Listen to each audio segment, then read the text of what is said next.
Gracias, hermano. Muy buenas noches, hermanos.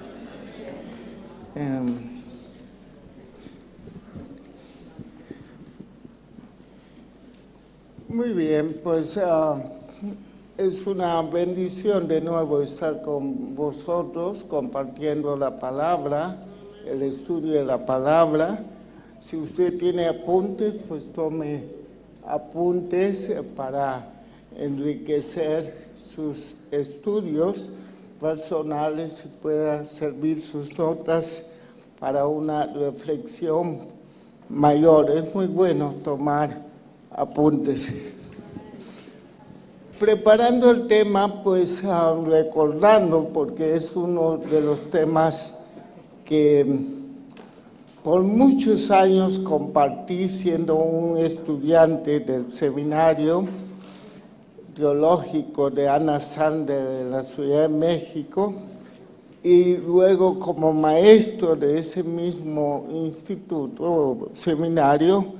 Este tema es un tema que recurríamos siempre en la vida de estudiante, en la vida como maestro. En mi generación hay generación bellas que el Señor ha levantado durante muchos años. Yo soy de la generación de los 80, que el Señor nos formó y nos levantó el ministerio.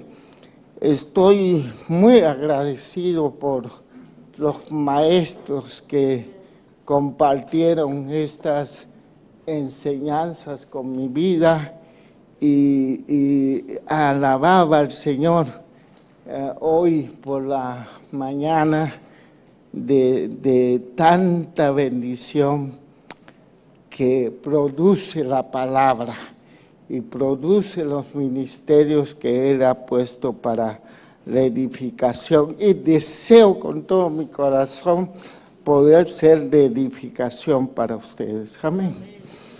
Muy bien. Hablar en lenguas no aprendidas trae beneficios a los creyentes de Jesucristo.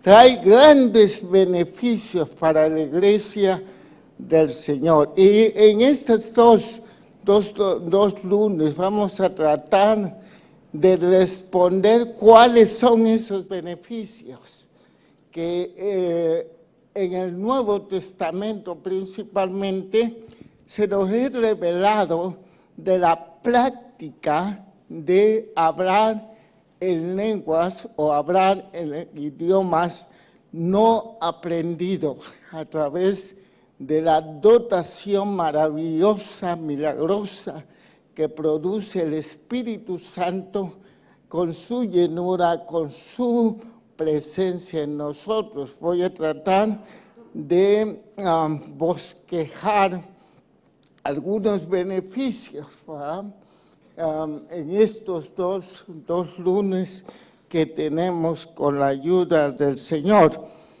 El primer, lo más evidente,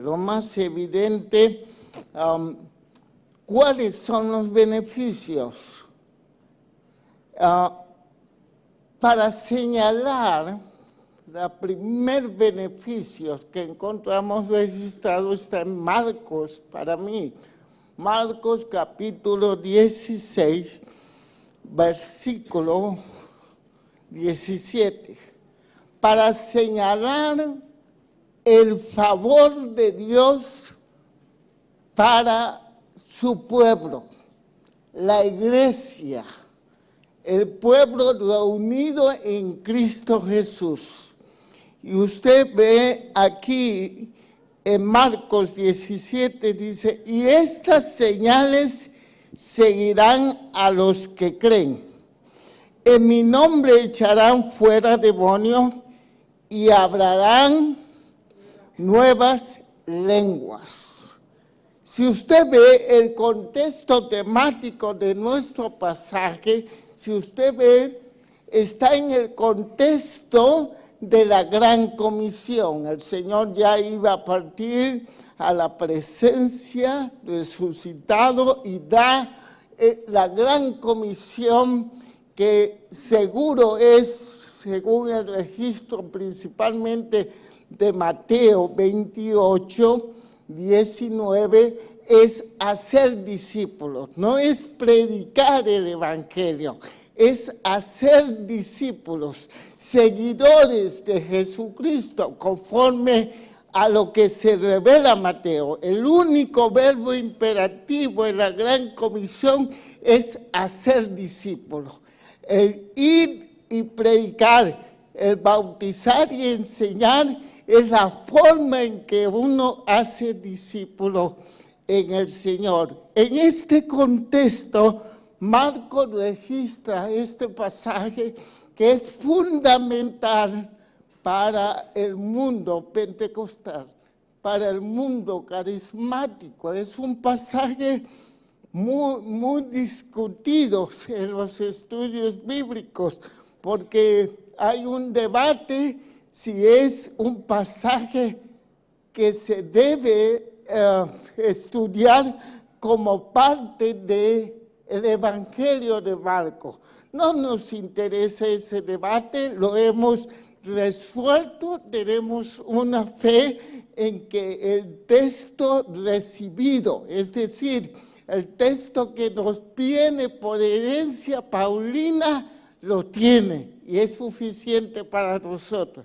Creemos que esta es palabra inspirada por Dios para nuestra enseñanza. Y en este pasaje se nos dice que las lenguas, hablar nuevas lenguas, es decir, hablar en lenguas que antes no hablábamos, unas lenguas adquiridas a través de la obra del Espíritu de Dios, sirve como señal. Señal. Y es muy importante este beneficio, porque mire, la palabra señal en el texto griego es la palabra semillón o semeía en griego. Es una palabra muy importante para el estudio, tanto en el Antiguo como el Nuevo Testamento.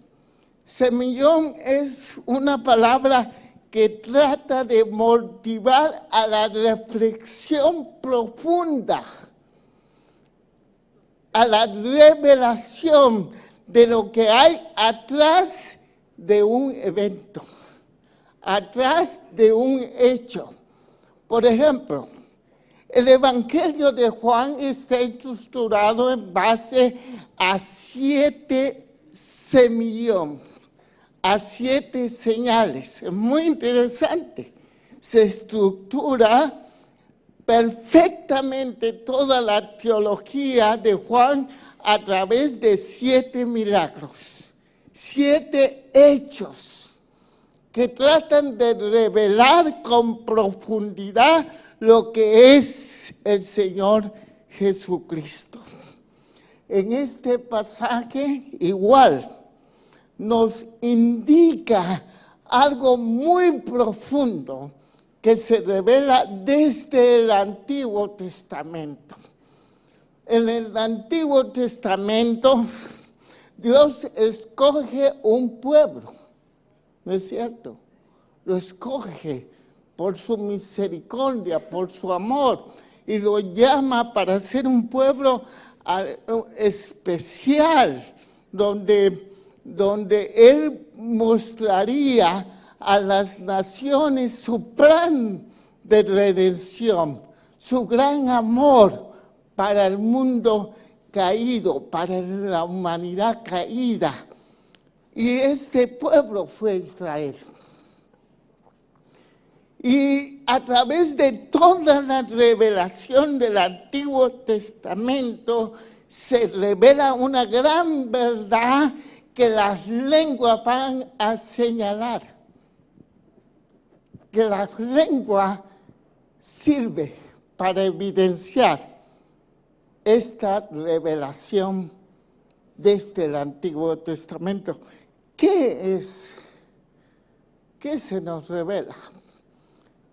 Nos revela, y voy a tratar de ser un resumen más didáctico posible, revela lo que debe caracterizar al pueblo de Dios revelado en Jesucristo, o al pueblo de Dios que se revela desde el Antiguo Testamento a Israel.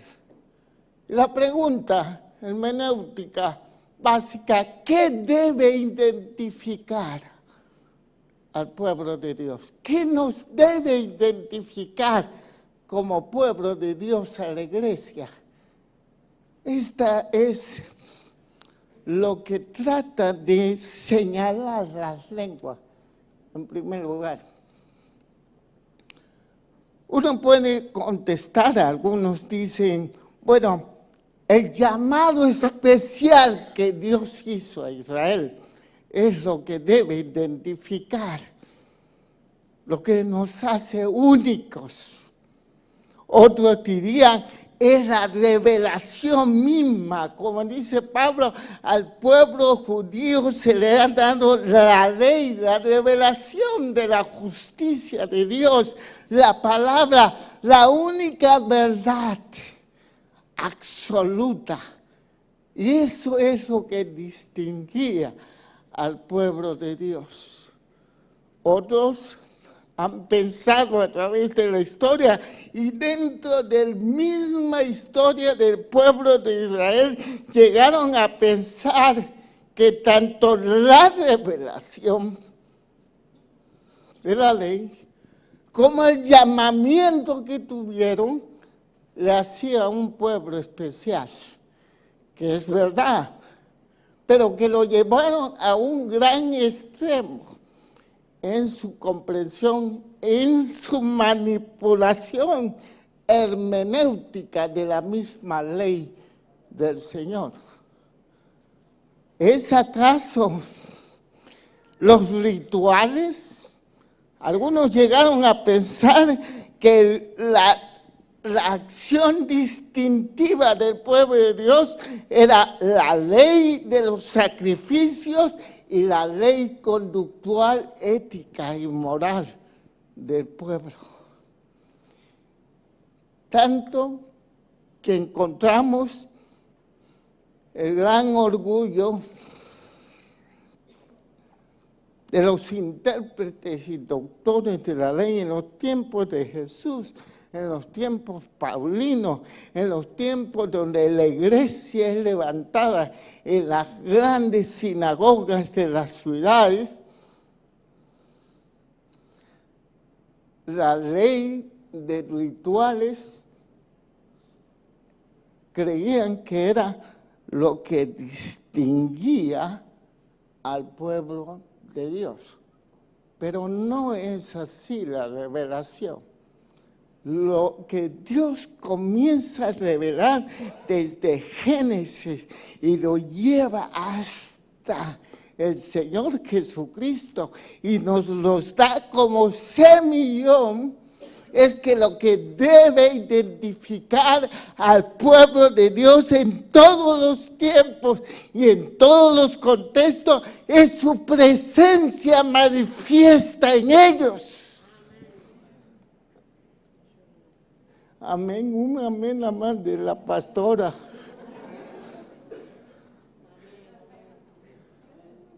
Wow, hermano, esto es una tremenda revelación. Lo que debes identificar en nuestras vidas es la acción favorable de Dios en medio de nosotros. Por eso las lenguas señalan esa verdad. Que continúa en el pueblo de Dios.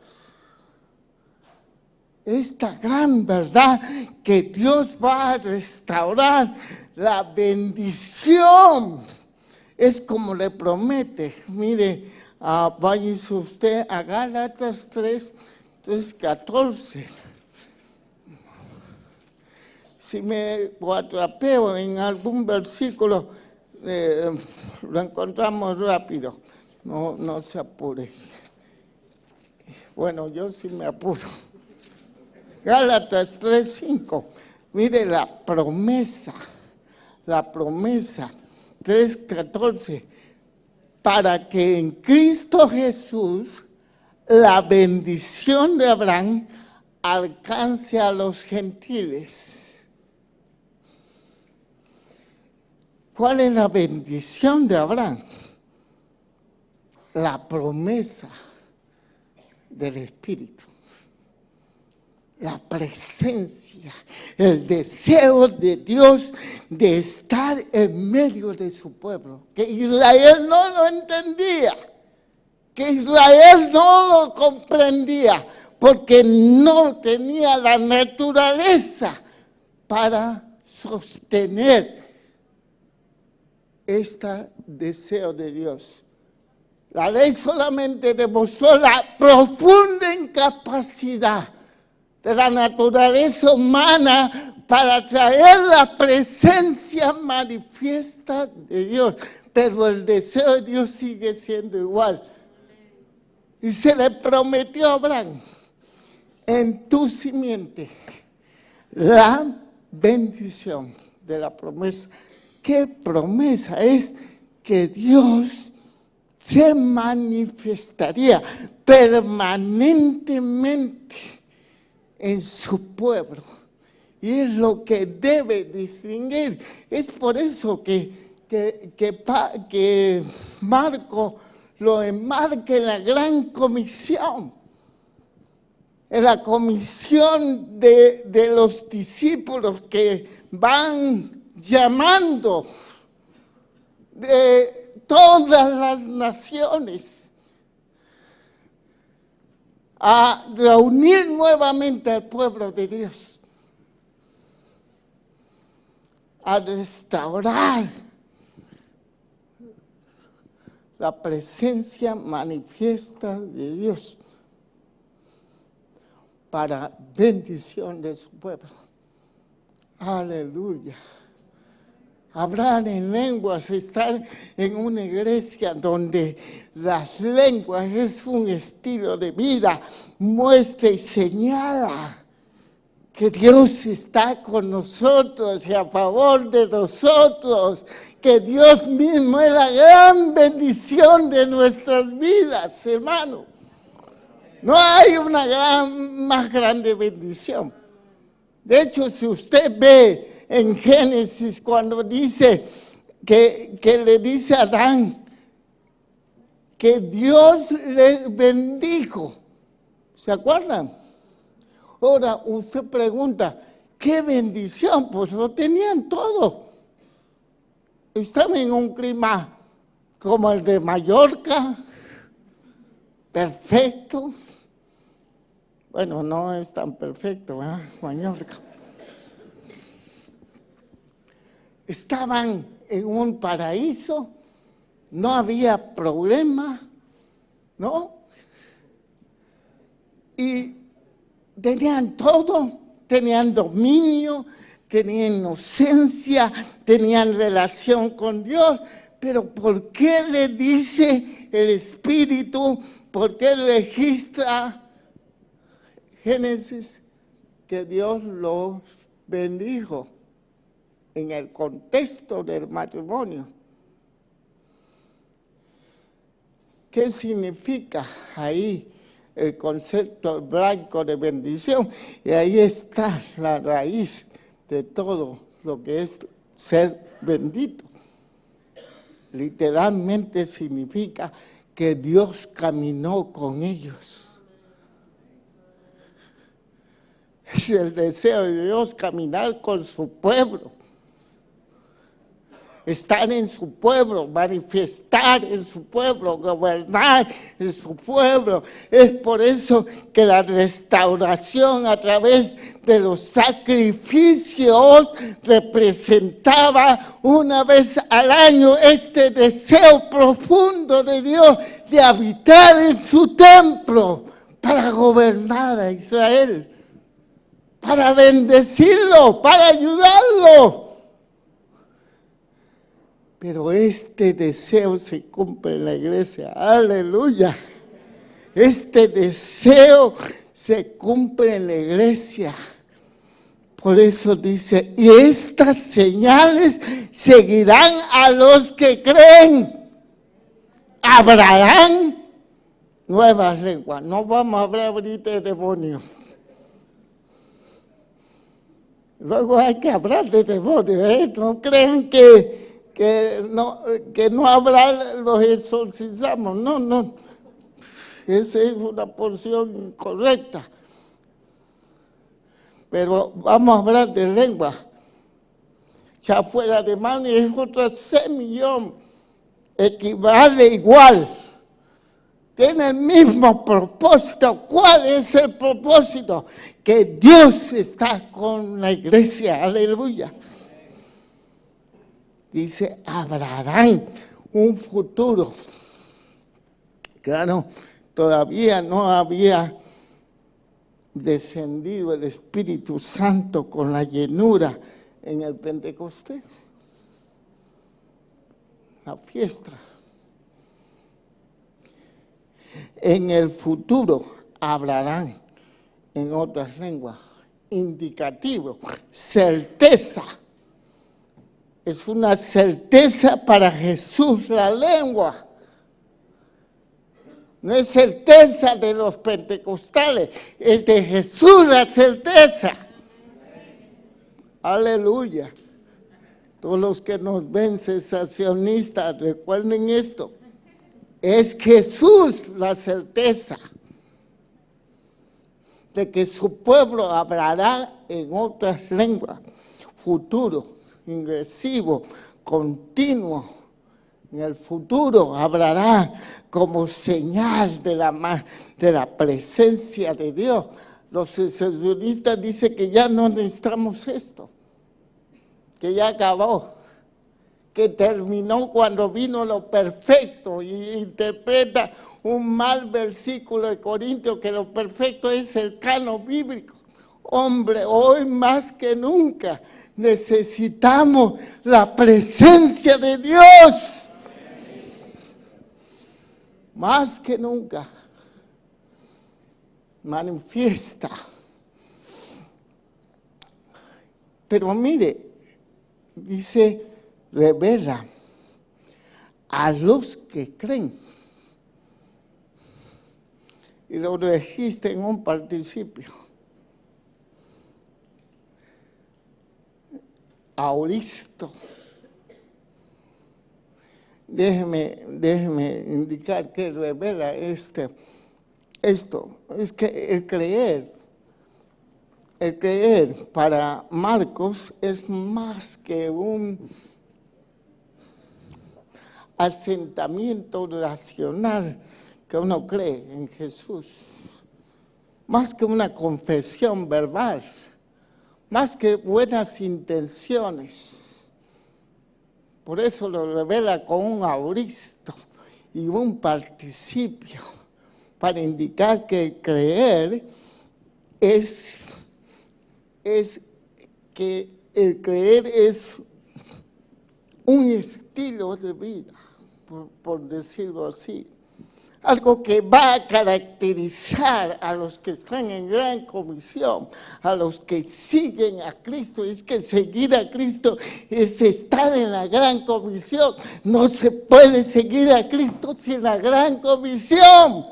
Esa es la gran omisión de la iglesia actualmente. ¿Cuál?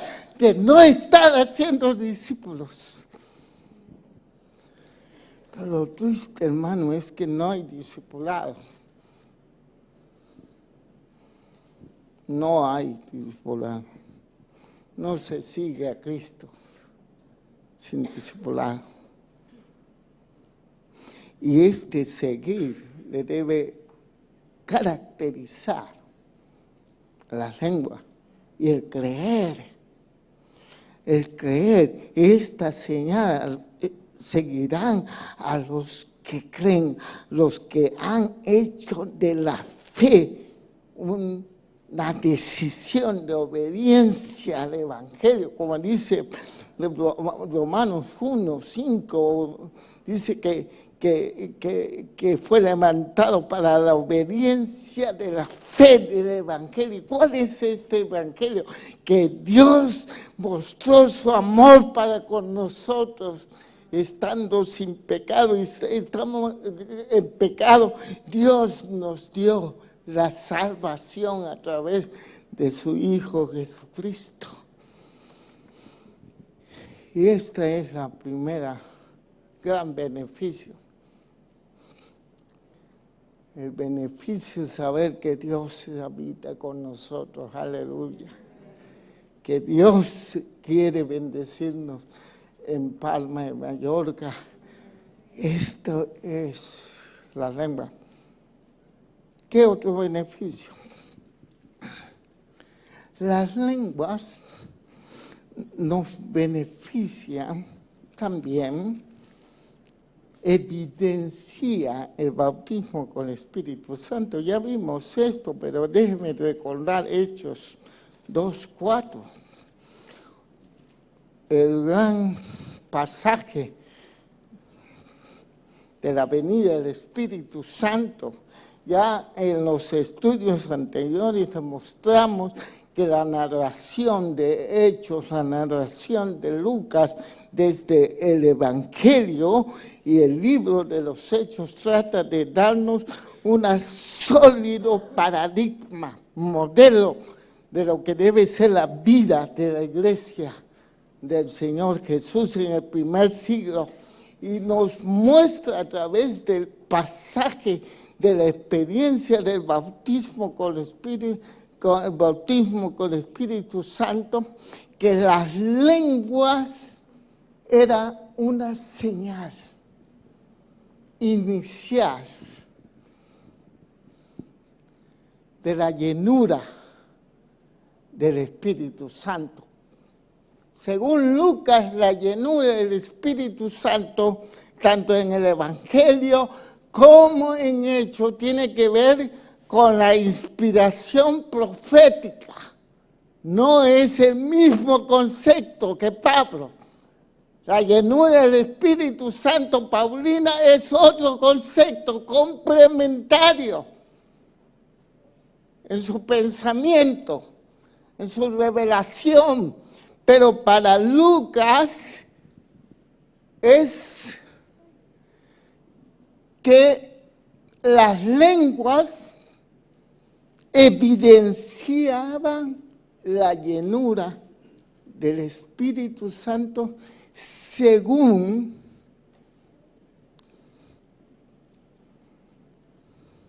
la tipología, según los ejemplos revelados desde Moisés. El libro de los Hechos 2:4, cuando dice, y fueron todos llenos del Espíritu y comenzaron a hablar en otras lenguas, es una narración de la transferencia del Espíritu de Dios a la iglesia del Señor. Desde Moisés, si ustedes me acompañan en Números, capítulo 11, Dios comienza a revelar que es imposible hacer la obra suya a través de un solo ministerio.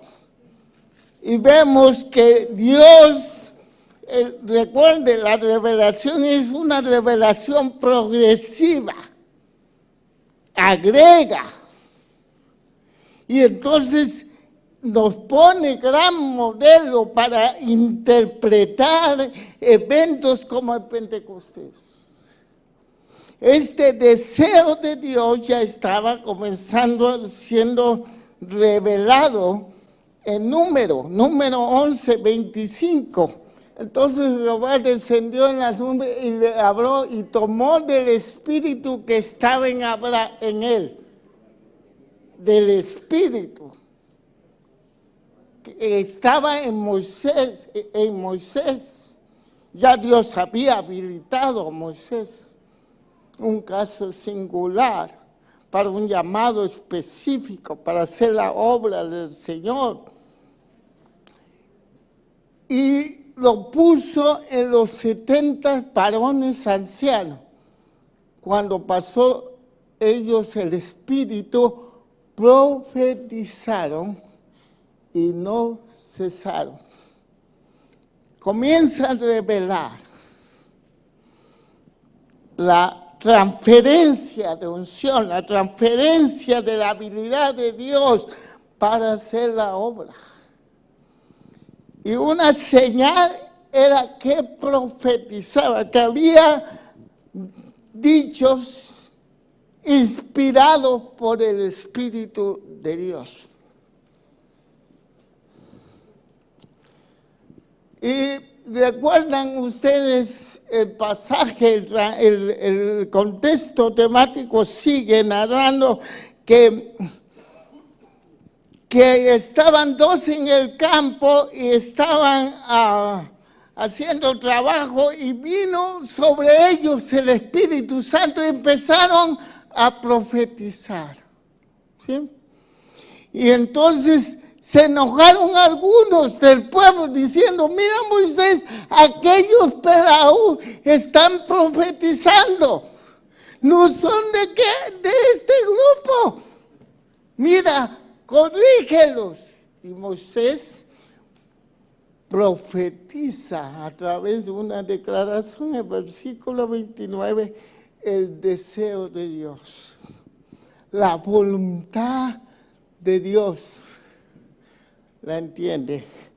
Moisés dice, y Moisés respondió, ¿tienes tu celo de mí, por mí?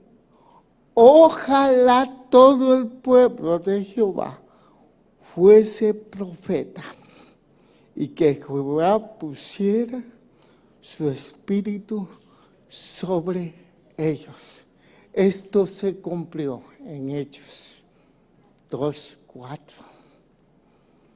La evidencia inicial. Dios había dejado de hablar de su pueblo. Los últimos profetas, Ageo, Zacarías, Malaquías, se cerró la voz profética en el pueblo. Por mucho tiempo la voz de Dios profética no se daba en el pueblo de Israel. Fue con la venida de Juan el Bautista que Dios vuelve a hablar. Y su mensaje es ser solamente una voz que clama en el desierto, preparar el camino de aquel que bautizaría con el Espíritu Santo. Y en Hechos nada. Esta transferencia, como el mismo Señor Jesús experimenta lo que lo registra Lucas en su evangelio, fue bautizado en el río y vino sobre él el Espíritu Santo. Así la iglesia.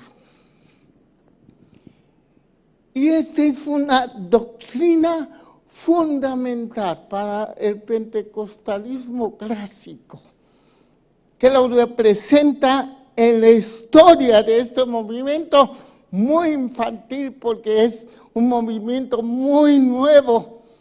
No tenemos más de 100 años, o tenemos 100 años como movimiento en el mundo. Los grandes despertares de la calle Azusa Street en 1906 dio origen en 1914 a la fraternidad de las asambleas de Dios y el movimiento de la iglesia de Dios, que no sé cómo van las asambleas en el mundo, pero no sé cómo va la iglesia de Dios, que era mucho mayor que las asambleas de Dios.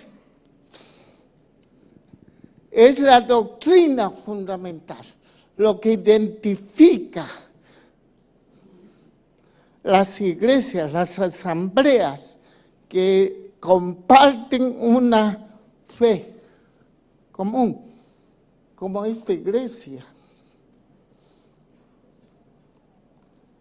La doctrina que se declara en las confesiones de fe en estas grandes denominaciones pentecostales es que creemos que la evidencia inicial del bautismo con el Espíritu Santo es hablar en otras lenguas.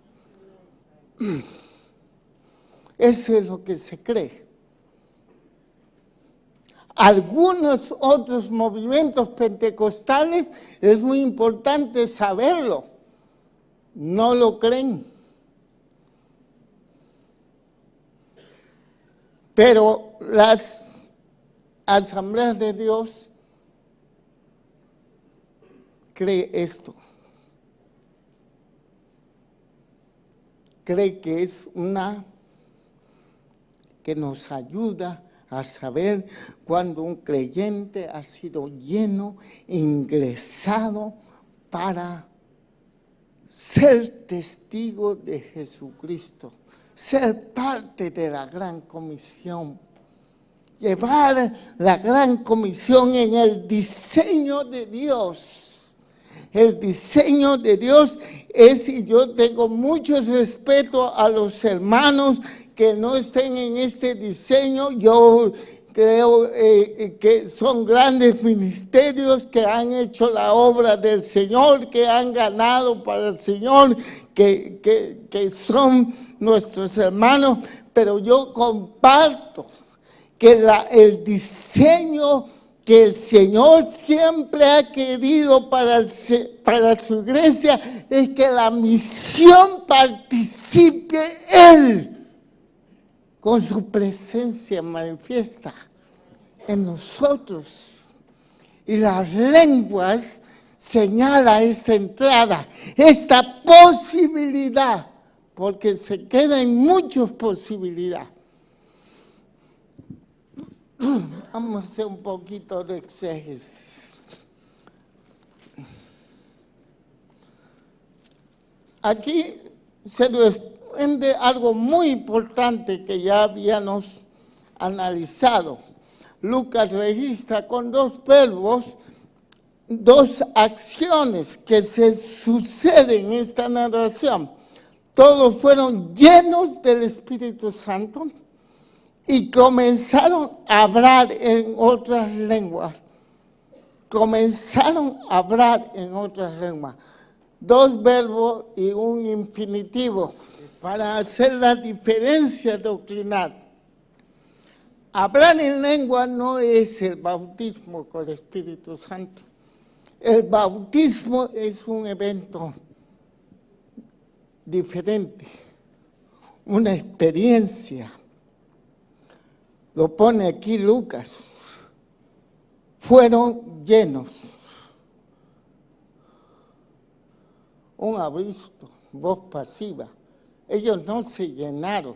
Nadie se puede llenar por sí mismo.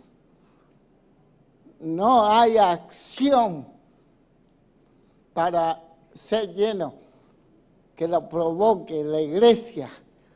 No, ellos estaban orando en el contexto de búsqueda, esperando, en el contexto de obediencia, estaban perseverando en la oración. Eso sí podemos hacer, debemos hacer.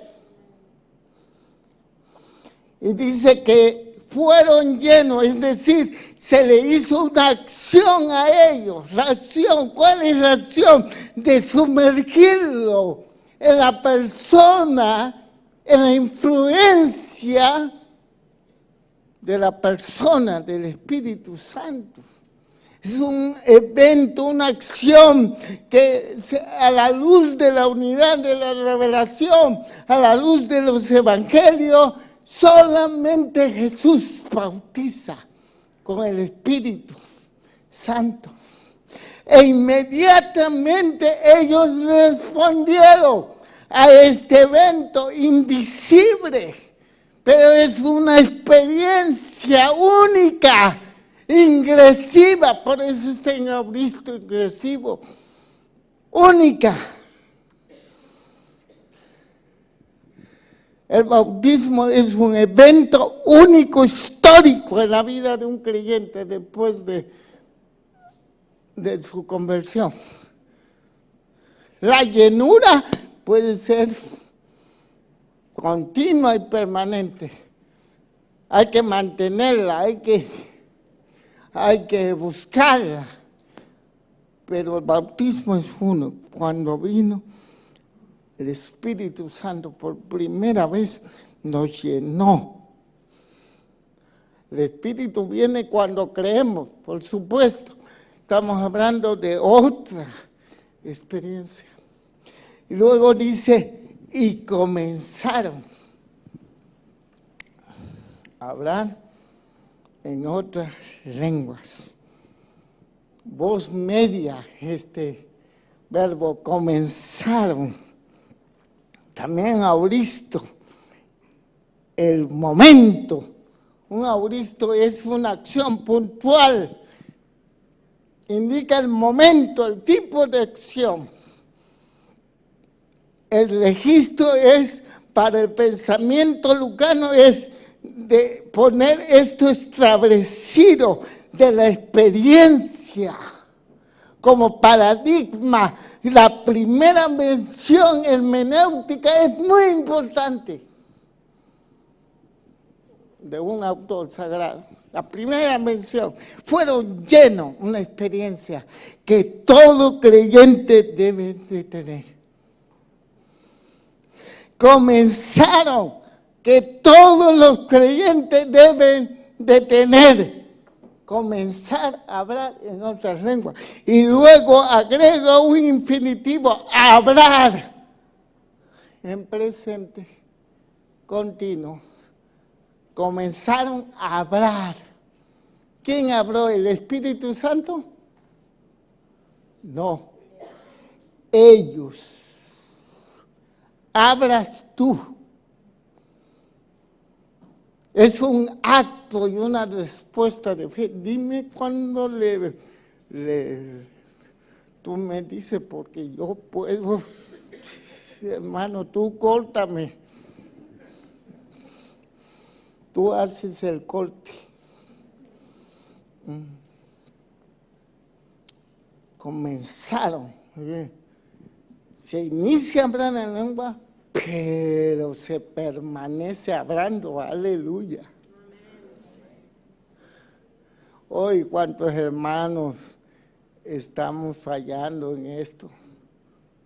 ¿Cuántos? Nada más hablamos en lengua en los cultos.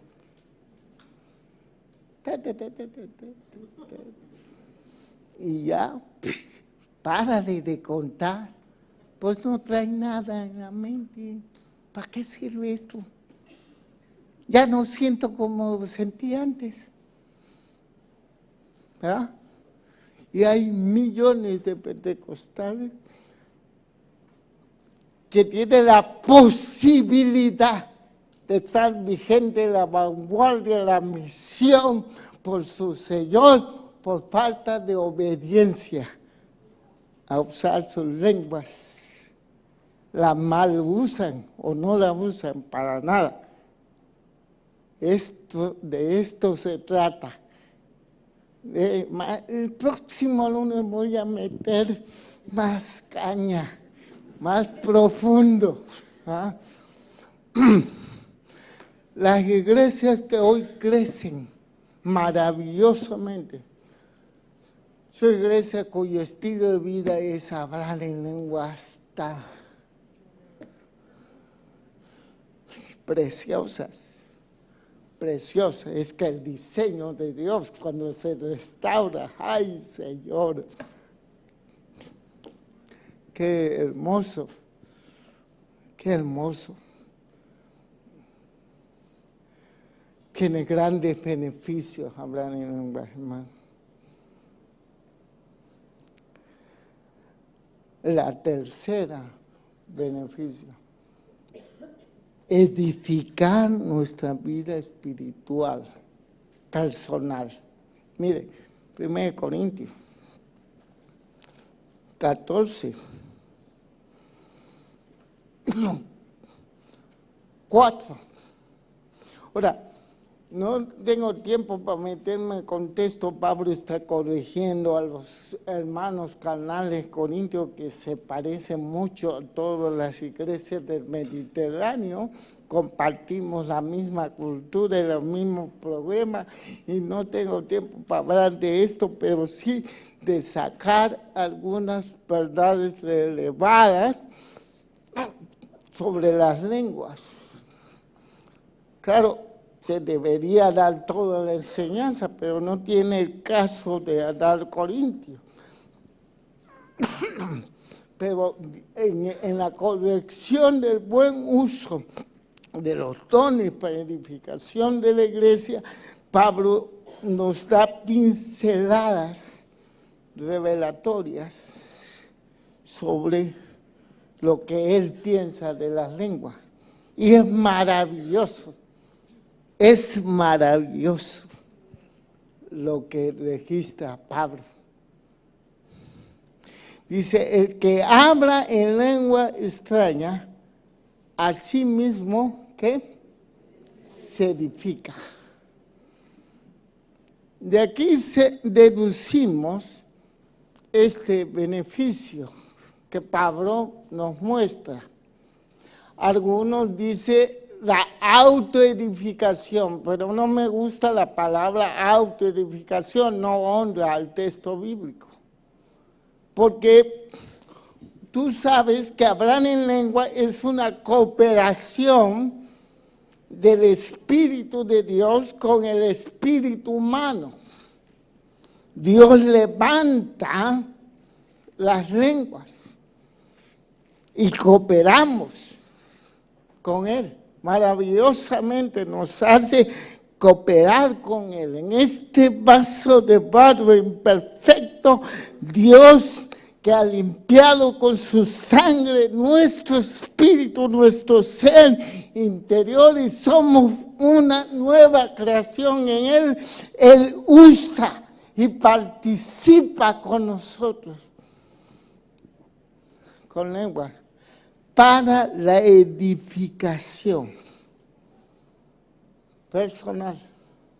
Por eso las lenguas, primero es el mayor uso de las lenguas en la vida privada, en la devoción privada, en la liturgia privada del creyente, como parte de su culto racional, su culto lógico, como dice el Romano 12:1. Así que, hermanos, os ruego por la misericordia de Dios que presentéis que vuestro cuerpo, que es vuestro culto, que es lógico,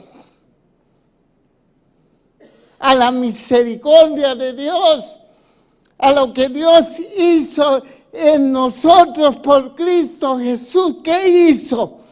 Nos ha dado acceso al Padre, nos ha perdonado nuestros pecados, nos ha hecho hijos, nos ha hecho herederos, nos ha justificado, tenemos paz para con Él. Así que, hermanos, os ruego por la misericordia de Dios que presentéis vuestro cuerpo.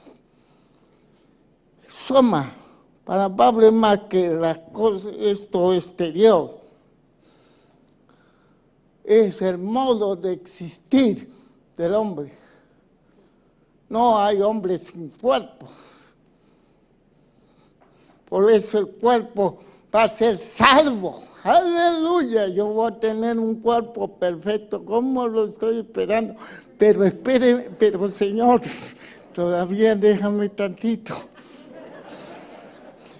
Un cuerpo. Dios no va a salvar la carne. La carne no heredará el reino de los cielos, ¿verdad? Pero va a heredar un cuerpo nuevo. Pero dice, es liturgia, letría, es liturgia presentarse esta existencia como un orante, un adorador a Dios. Es nuestro culto espiritual que Dios demanda. Ya no hay sacrificios de muerte, sino ahora sacrificio vivo, nuestro culto. ¿Cuándo haces culto a Dios? ¿Los domingos? ¿Los sábados? ¿Los miércoles? ¿Cuándo? ¿Cuándo? ¿Cuándo se debe hacer? Todo el tiempo.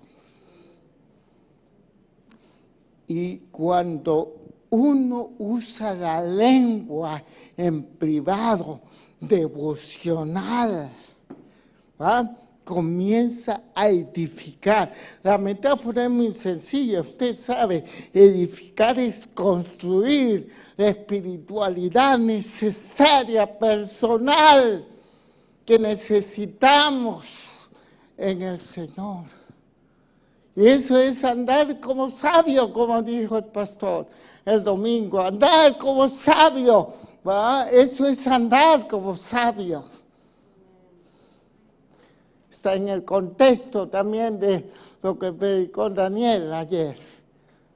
Aprovechando bien el tiempo, va aprovechando las oportunidades. Para mí, Kairos es las oportunidades para proyectar nuestras vidas en la voluntad de Dios. Y aprovechamos con la vida devocional, con la oración. Hablar en lengua nos edifica, nos construye. Ahora, es muy bonito la forma en que lo pone. Dije 1 Corintios 14, ¿verdad? Versículo 4. A ver. El que habla en lenguas extraña. El que habla, un participio, también presente. El que le distingue, el que ha hecho de la práctica de la glosolalia un estilo de vida diario. El que le distingue, no solamente hablar en lengua cuando hay unos cantos bien bonitos, bien pacheco aquí, que nos estamos y ya, no. El que pasa continuamente la presencia de Dios, el que valora este recurso, el que entiende por revelación su fe, porque la fe no es un sentimiento, la fe es un saber. Yo sé que la llenura con el Espíritu Santo me da la habilidad de hablar en otras lenguas para mi edificación personal. Yo sé, esa es nuestra fe. Entonces, es que no siento hablar en lengua. Es que hay algunos que me he encontrado que son bien chistosos, man. Hay hermanos muy chistosos como... Dice, es que eso no va con mi personalidad. ¿Sí? Pues no se trata de tu personalidad, se trata de tu obediencia. Es que yo no levanto la mano porque, yo me enseñaron, eso no me gusta. Yo no hago porque no me gusta, no va con mi personalidad. No se trata de tu personalidad, hermano, se trata de obediencia. Por eso hacemos culto a nuestra imagen y nuestra semejanza. Culto a las personalidades. Esto me gusta, esto no me gusta. Esto me gusta de la Asamblea de Dios y esto no. Pero son guay. Tan guay. Mano, tienes un problema, eso. Yo mira, ya conozco cuando, de que ya no me meto. Es que, hermano, debemos entender que la revelación nos lleva a la unidad. Celebramos a Cristo, celebramos, adoramos, hemos hecho nuestra soberbia, la hemos sometido al Señor Jesús para que Él gobierne como Él quiere. Entonces, orar, dice, porque el que habla en lengua extraña, a sí mismo se edifica. Ahora, el verbo edificar es un verbo en voz pasiva. ¿Sí? Nuevamente, qué bonita revelación. Uno no se edifica como una acción, sino que es Dios que nos edifica. La vida espiritual auténtica es producto no de la disciplina cristiana, sino es producto de la habilidad del Espíritu en uno, en la construcción de Dios, en la derrota que Dios da a nuestro pecado, aleluya, en la conquista que da al viejo hombre, porque estamos obedeciendo, creyendo, dependencia, y estamos buscando la dependencia de Dios. Él nos hace espirituales, aleluya. Así mismo se edifica. Dios nos edifica, Dios construye, Dios levanta su iglesia. Dios, el diseño de la iglesia tiene todos los recursos para ser levantada en un mundo de tinieblas. Por eso ninguna puerta, ni la del infierno, podrá contra la iglesia del Señor. Edifiquemos más, hermanos. Necesitamos ser una iglesia que construye Dios, nuestra espiritualidad. En Mallorca, en nuestra vida cotidiana, en la oración. Luego voy a hablar más de la oración en el espíritu, pero la lengua es para edificación personal. Otro beneficio, ¿sí? Otro beneficio. Tú me dices, yo le sigo, hasta que tú me dices. La lengua sirve para hablar con Dios, misterio.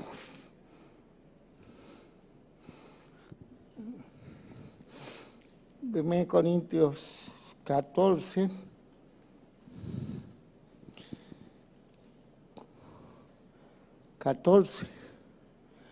porque si yo oro en lenguas desconocidas, que mi espíritu ora. Perdón, déjeme hablar en el 2.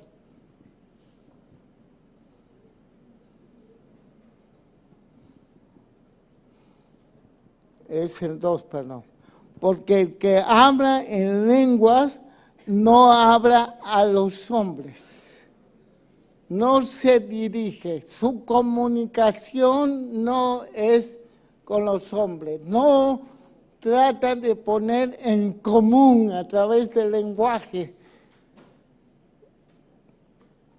con los hombres, sino ¿a quién? A Dios. Trata de poner en comunión.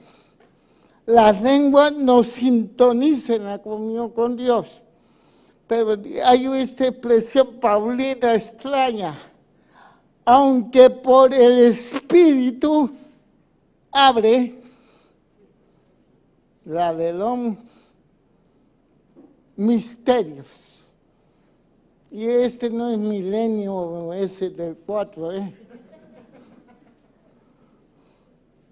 No es ciencia oculta, no.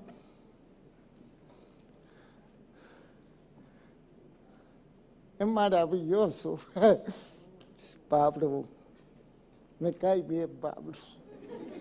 Entre más lo conozco, qué bendición, qué apóstol.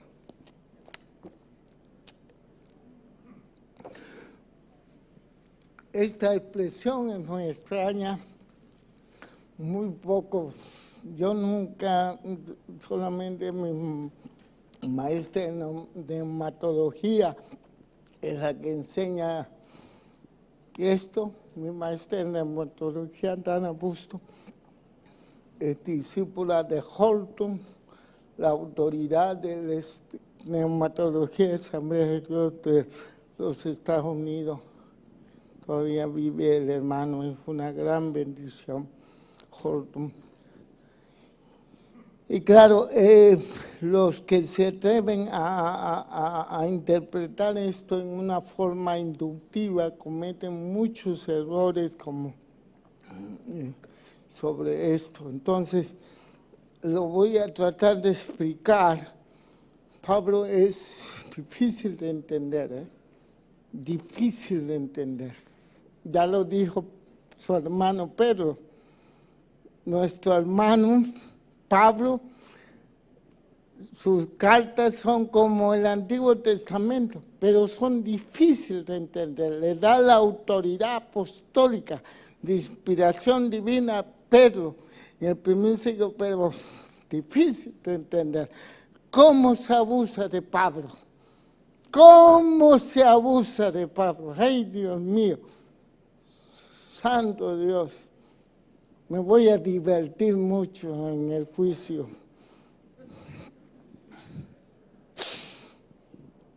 Pablo es difícil, pero déjeme enseñar lo que creo y lo que he recibido también de otros y de lo que enseña el contexto también de mi acercamiento. Cuando Pablo dice que hablar en lenguas por el Espíritu habla misterio, lo que se refiere para Pablo misterio, el concepto de misterio dentro de su pensamiento no es el sentido cultural helénico de los cultos de misterios que había en el helenismo. No, Pablo piensa como judío, aunque escribe en griego. Pero para Pablo misterio se refiere a todo aquello que aún no se ha manifestado como revelación de Dios. Creo que no me entendieron. Voy a repetir. Es un concepto, Señor, ayúdame aquí. Cuando Pablo habla de misterio, se refiere que todo aquello que aún no se ha manifestado dentro de su plan de salvación, en la historia de su pueblo, en la historia de la iglesia, en todos los tiempos, en todos los contextos, hay algunas cosas que aún se tiene que manifestar. Y que nosotros como iglesia de Él, a través de las lenguas, por el Espíritu, participamos. Hablando misterios. Ahora, ¿por qué Dios? Ahí ya no me alcanza la mente, ¿va? Ahí me rindo. Y en muchos asuntos de fe, la razón no alcanza, la lógica humana. Ahora, Dios no está en contra de la razón, pero supera la razón. La revelación supera la razón. Yo no sé por qué Dios tiene un deseo tan inmenso de que su pueblo participe en la historia. cuando es un Dios todopoderoso que puede hacerlo soberanamente.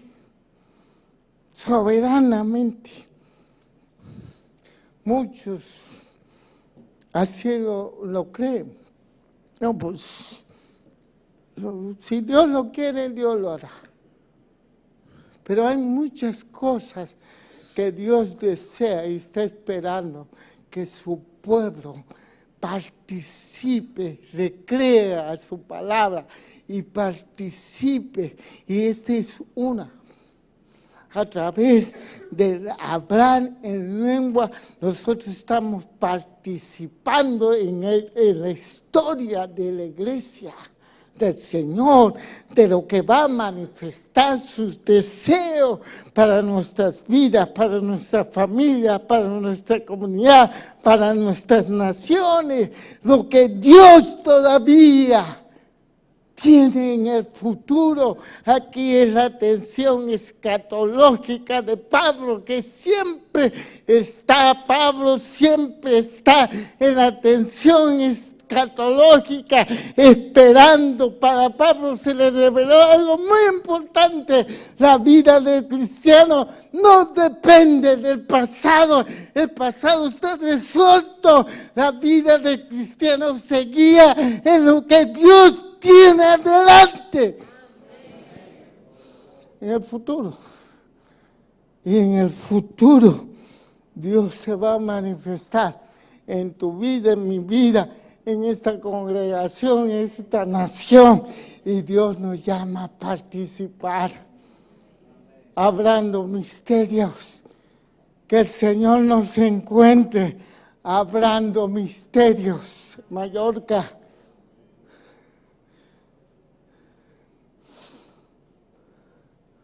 Una evidencia de esto es cuando Pablo dice: a mí se me ha dado revelar el misterio del Evangelio, que los gentiles son parte del pueblo de Dios. Es un misterio que ya se reveló. Ahora, no es como información, no está hablando de información, está hablando de hechos, de la intervención de Dios, como fue en el Evangelio, que en Cristo Jesús los gentiles, es decir, los pueblos que no son pueblos de Israel, también son coherederos de la gracia de Dios y pueblo de Dios. Un misterio manifestado. Pero aquí en este contexto dice que hay más misterios.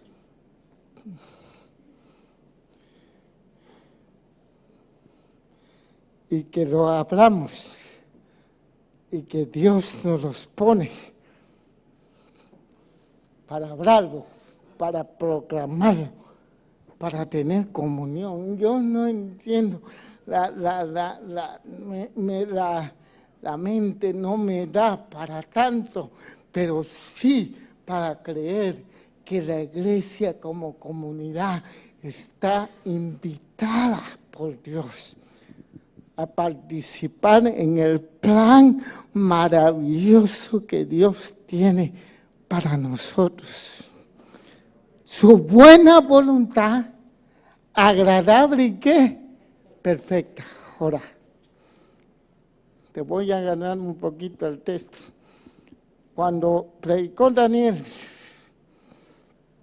de aprovechar bien el tiempo, hay una implicación que quiero recalcar con esto. En la vida biológica se describe con el tiempo cronos. El tiempo cronos es la vida biológica. Dios sabe tu vida biológica, tu nacimiento y cuándo va a cerrar tus días. Él lo sabe. Él sabe hasta dónde llegamos, ¿no? Y esas vidas que Dios nos da Él a su pueblo le da kairos, oportunidades.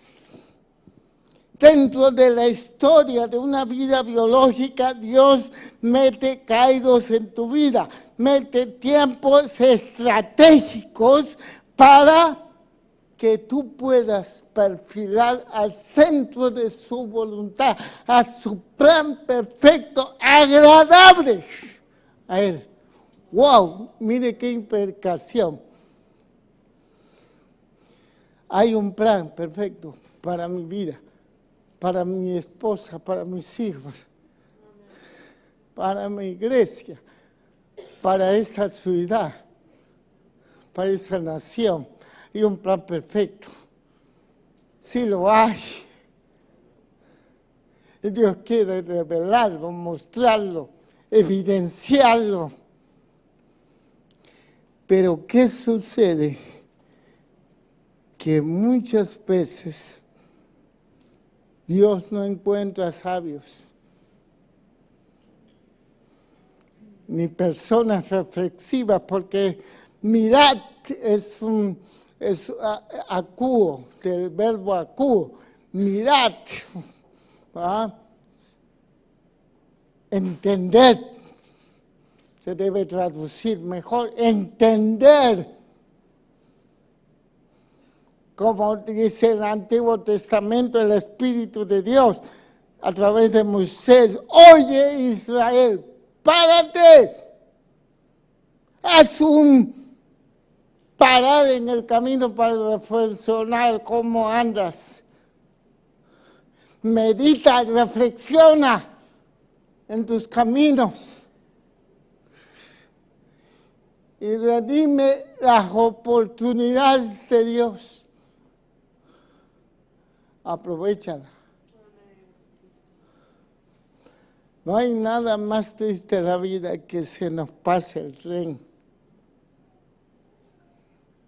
Se nos pasa el tren, así es una expresión. A mí me decían cuando yo era soltero, que no me casaban, me decían a mí de burla a mis compañeros en la iglesia: Raúl, se te va a pasar el tren.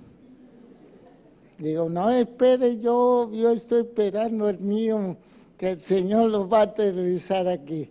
Y llegó Nayara. Cuando la vi, certeza y convicción. Pero qué triste es que la vida cristiana Dios ha querido perfilar su voluntad perfecta en mi vida. Y yo por necio, por falta de sabiduría, por falta de precaución, he dejado que los tiempos de Dios pasen en mi vida, que no nos siga ocurriendo así, hermano. Usemos el recurso del Señor. ¿Cómo vamos? ¿Ya? Seguimos. ¿Otro beneficio? Bueno, hay muchos. Pero si quieres, aquí lo quedamos. Vamos a resumir. ¿Vale? Ayúdenme. Hablar en lenguas no aprendidas por la habilidad que viene por el Espíritu de Dios en la vida de los creyentes trae grandes beneficios. El primero que vimos es: señala el favor de Dios en medio de su pueblo. Aleluya. La primera conclusión que vimos. Segundo, evidencia el inicio de la llenura del Espíritu Santo, el bautismo con el Espíritu Santo. Tercero, edifica la vida espiritual personal. Cuarto, hablar Con Dios, misterio. Esperen el quinto, el sexto, el séptimo, en el mismo canal, a la misma hora. ¡Qué bendición! Podemos adorar al Señor, podemos darle gracias por este don, y los que no tienen este don de adorar, pues piden al Señor que le dé esta habilidad. Queremos ser una iglesia que nos distingue el hablar en otras lenguas. Ponte de pie, por favor, ponte de pie ahí. Ponte de pie, recuerda el momento en que el Señor te llenó. Vuelve a recordar ese momento, ese bautismo. Siempre hay que recordarlo. Vaya a agradecer al Señor. Con un canto agradecemos al Señor y vemos al Señor. Ven.